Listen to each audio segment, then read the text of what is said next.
நிற்கும் திருமணப்பட்டு விவாகா தி சென்னை சில்க்ஸ். நாட்டின் 75வது குடியரசு தினத்தை முன்னிட்டு தமிழ்நாட்டில் சென்னை மெரினா கடற்கரை உழைப்பாளர் சிலை அருகே அமைக்கப்பட்டுள்ள கொடிமரத்தில் ஆளுநர் RN ரவி இன்று காலை 8 மணிக்கு முதலமைச்சர் MK ஸ்டாலின் முன்னிலையில் தேசிய கொடி ஏற்றினார். இந்த விழாவில் கலை நிகழ்ச்சிகளும் தொடர்ந்து நடைபெற்றன. நாட்டின் 75வது குடியரசு தின விழா இன்று கோலாகலமாக கொண்டாடப்படுகிறது.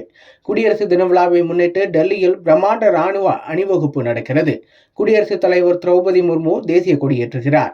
இந்த விழாவில் பிரதமர் மோடி சிறப்பு விருந்தினராக பிரான்ஸ் அதிபர் இமானுவேல் மேக்ரான் உள்ளிட்ட பல்வேறு தலைவர்களும் பங்கேற்க உள்ளனர்.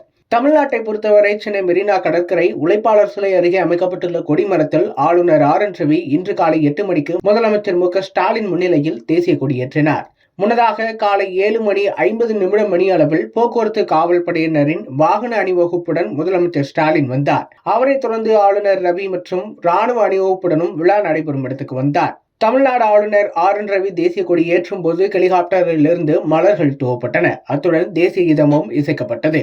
ராணுவம், கடற்படை, விமானப்படை, கடலோர காவல்படை, தமிழக காவல்துறை, தேசிய மாணவர் படை, வனம், சிறை, தீயணைப்பு துறைகளின் படைப்பிரிவினர், பள்ளி கல்லூரி பேண்ட் வாத்திய குழுவினர், சாரண சாரணியர், ஊர்காவல் படையினரின் அணிவகுப்பு மரியாதையை ஆளுநர் ஏற்றுக்கொண்டார்.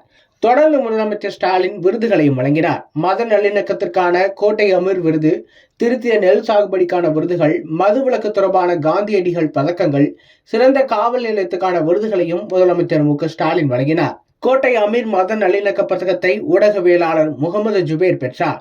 திருத்திய நெல் சாகுபடிக்கான விருது சேலம் மாவட்டத்தைச் சேர்ந்த பாலமுருகனுக்கு வழங்கப்பட்டது. விருதுநகர் மாவட்ட SP சாசாங் சாய், சென்னை மத்திய நுண்ணறிவு பிரிவு DSP காசி விஸ்வநாதன் ஆகியோருக்கும், SI பாண்டியன், தலைமை காவலர் ரங்கநாதன், மதுவிலக்கு அமலாக்க பிரிவு காவல் ஆய்வாளர் முனியசாமி உள்ளிட்ட 5 பேருக்கு காந்தியடிகள் காவலர் பதக்கமும் வழங்கப்பட்டது. தொடர்ந்து பல்வேறு விருதுகளையும் முதலமைச்சர் ஸ்டாலின் வழங்கினார். அதன் பின்னர் குடியரசு தின விழாவில் தமிழ்நாடு கலை பண்பாட்டுத்துறை சார்பில் பல்வேறு மாநில குழுவினரின் கலை நிகழ்ச்சிகள், பள்ளி, கல்லூரி மாணவிகளின் ஆடல் பாடல் நிகழ்ச்சிகளும் நடைபெற்றது. ஆடல் பாடல் நிகழ்ச்சிகளுக்கு பின்னர் முப்படைகளின் கவச வாகனங்கள், அரசு துறைகளின் திட்ட விளக்கங்கள் அடங்கிய 21 அணிவகுப்பு வாகனங்களும் வலம் வந்தன.